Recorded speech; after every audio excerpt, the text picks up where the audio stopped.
Hi friends, welcome back to my channel.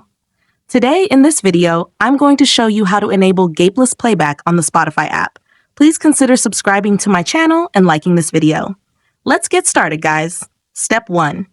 First, unlock your phone and open the Spotify app. If you're not logged in yet, go ahead and enter your credentials to sign in. Once you're inside the app, we're ready to begin. Step 2. Now, locate the top left corner of your screen. You'll notice your profile icon there. Tap on it and it'll take you to your account page where you can manage all your settings and preferences. Step 3. Next, locate the Settings and Privacy option and tap on it. Step 4. Now locate the Playback option and tap on it. Unfortunately, the Gapless Playback option is turned off. Step 5. For the last and most important step, select the Gapless Playback option to turn it on instantly. This will remove any gaps or pauses that may occur in between tracks.